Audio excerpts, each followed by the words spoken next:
How's it going, everyone? Welcome back to another video. And if you haven't seen it yet, Matt Booty did an interview, and in that interview, he came out and said a number of things regarding Xbox exclusivity and games, how they plan on doing things. Again, he managed to fumble his words and not give a clear message, and I think that is now becoming a real problem. Now, my understanding of what he said is clearly differing from other people's. I'm clearly going to go with what I understood personally, but I do understand where things are going wrong. And I think at this point, it's not doing them any good in order to be able to fumble their words and not be absolutely clear about what their direction is. Well, I don't even think it's their direction.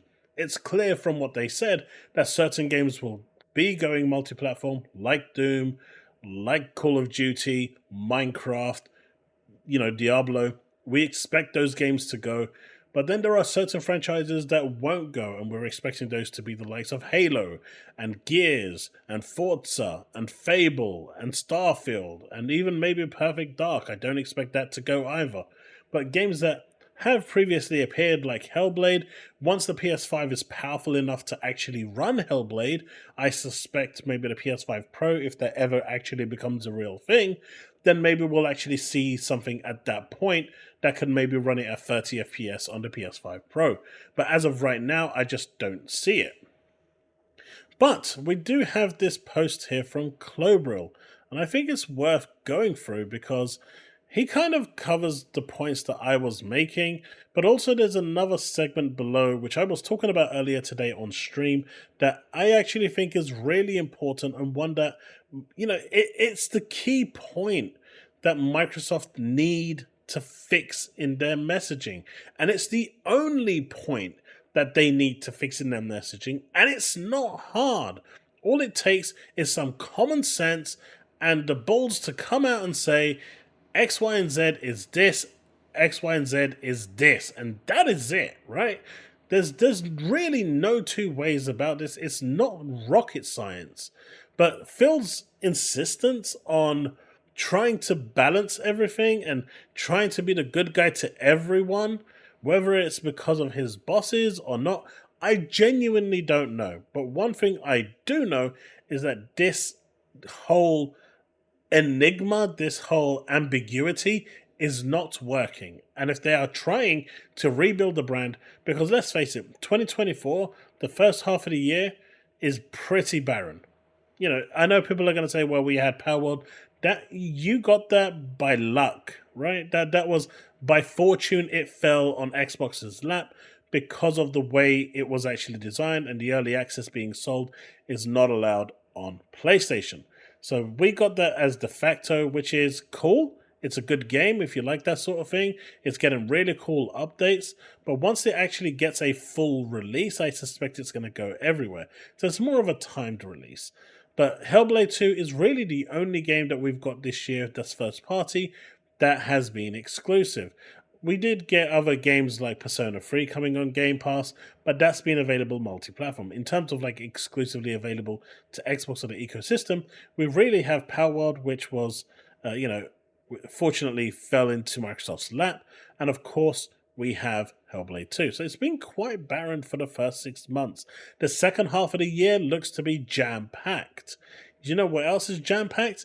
Me getting very close to that 7,000 subs, which if you haven't yet subscribed, please consider subscribing. It doesn't cost you anything, but it really helps the channel grow. It really helps the YouTube algorithm. Hit that like button. Leave a comment in the comment section below. Let me know what you think of the video. If you have any feedback, let me know.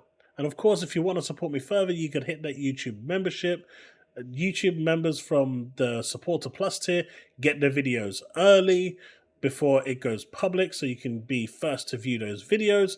Also, if you want to just support the video and just say a thank you to, if you really enjoyed the video, there's also the option for the super thanks in the bottom right hand corner, just underneath the video. Right, shameless plug out the way, on with the video. So, as you can see here, we've got Clobril saying, Matt Booty on exclusivity, multi-platform, balance going forward. We continue to make those decisions individually on a case-by-case basis. And I think this is part of the original problem. I get the case-by-case basis, but it's not enough. They kind of need to make that decision quite early on what is actually going to go. We are absolutely committed to having launch exclusives on Xbox. Now, this over here is the one that everyone is obviously, making a big, hoo-ha about, because launch exclusives generally means timed exclusivity. Now, I don't believe that that is what is meant here. I don't believe that that is what he's insinuating here, but it's the way it came out. And this is where I'm saying the language has to be crystal clear. It's part of our core promise. The Xbox device will always be core to what we do. The console is foundational to what we do. Now, he says over here, I see someone more focused on the launch exclusives wording, but I actually think it's a fine statement.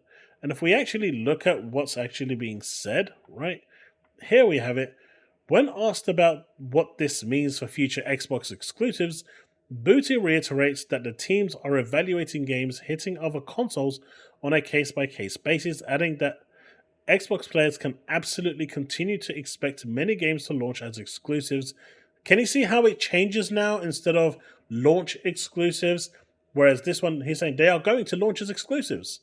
They are going to release as exclusives. There's no real other way to say this, which is why I'm saying that I don't believe that what the internet is trying to twist this out to be and what, PlayStation fans are trying to convert this to be is correct. It's not correct. This is my interpretation of that. Xbox players can absolutely continue to expect many games to launch as exclusives.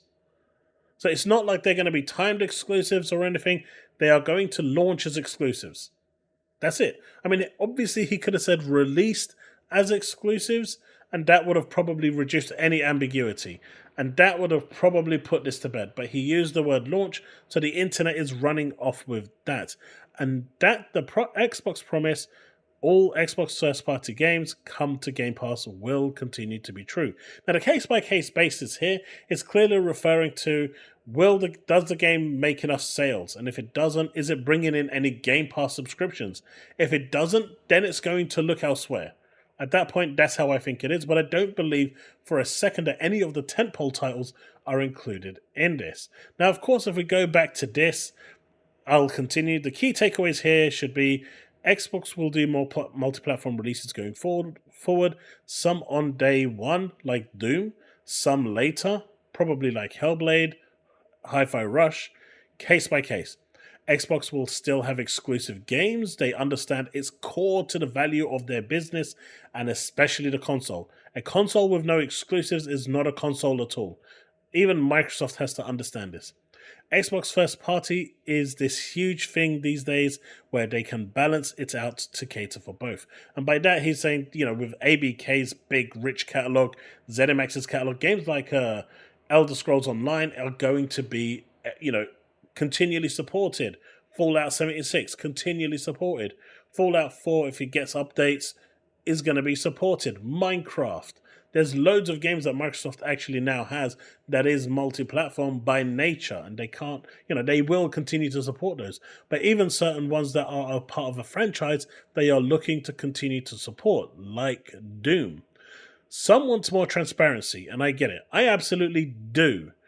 But the truth is, these decisions are indeed made on a case-by-case basis, and as such, generalized statements are simply not possible. I disagree 100% here, because we're about to see why I disagree. Putting aside what I personally think of this, I think the expectation they set here is clear. Multi-platform, yes, well, that was never a debate. Sony is multi-platform as well. Full multi-platform, no. And that is exactly what Sony is. Not a full multi-platform, because they still have exclusives that they aren't putting over to PC. And now that they've actually gone with Lego Horizon on the Switch, more games will go to multi-platform. This was just the first one, testing the waters. When they see, when the shareholders see that it's making a lot of money, Pandora's box is open, they are going to want more. Now, this is where it gets interesting, right? This is where it gets interesting. This is the point that I feel is something that they need to do. And I think Brad Sams here gets it spot on. And this is what I was roughly indicating in my stream. And I actually stumbled across this after my stream. He actually said the same thing. And he said, and they need to make those decisions when the game is announced. What you can't have is they announce a game. You spend 3 months of the headlines being, is this game coming to PS5 and Switch? Which absolutely horrendously damages the brand. And then the game only on Xbox stated 5 months later. No, what you want is when you see that trailer reveal or a game announcement, they just openly say this game is going to be only available on Xbox and PC. And if it's going multi-platform like Doom is, they make that announcement the moment they announce the game. Doom Dark Ages will be available multi-platform on Xbox, PlayStation 5, and PC. And I don't think anyone would have a problem with that. Because you're setting clear expectations, you are setting, the standard there from the get-go. So people will know, even the media who are going to try and twist this like there's no tomorrow, that Game A is exclusive only to Xbox, and Game B is going multi-platform. That way, there's no question about Indiana Jones, will it go to PlayStation or not? There's no question with 10 different media agencies turning around and asking the same question, is Starfield going to go to PlayStation? You completely eliminate that. Now, if someone like me, who isn't earning the millions of dollars like these people are, and someone like Brad Sams, who's much better position than I am, can come up with these ideas, this mindset, I don't understand why Phil Spencer is so scared to make this sort of a commitment. Just make the commitment. It's either exclusive or it's not. And I think people will understand that.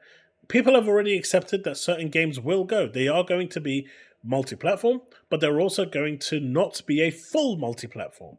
So now that people have accepted that, because of the sheer size that is, Xbox Gaming, Microsoft Gaming, now you need to set the expectations of what is exclusive and what isn't. This case-by-case basis doesn't work when it's lingering on for a year, 2 years, 3 years, and then you finally decide to announce it. I know it's great for the SEO, but that SEO can also damage you quite badly. So what they need to do is find a solution for this. And honestly, I think if Matt Booty was running the situation right now, he would be so ruthless in how things are going. I mean, my dude already set out in the emails that he wanted to spend Sony out of business. You can clearly see the desire that he has. He would be money-hatting third-party exclusives to Xbox and PC already, without a shadow of doubt. Why Phil doesn't want to do that blows my mind. He absolutely should do that. There's no reason why he's not, because that would get people buying the Xbox console.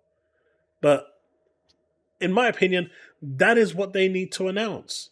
You see a trailer for Gears, only available on Xbox and PC. Done! There is no ambiguity there. You see the trailer for Doom, available on Xbox, PlayStation, and PC. Done! There's no other ambiguity. They just need to set the record straight. They just need to set expectations. They can't be pulling the strings to their consumers. Now, I personally understood it that exclusives will be launching, Xbox will have games launching as exclusives, which means they'll be releasing as exclusives. No question in my mind that that is not what they meant. But the media is going to run with this. Ponies are already running with this. I'm seeing comments already in the chat, in the threads that's already running with this. It's just not that. It's not what you want.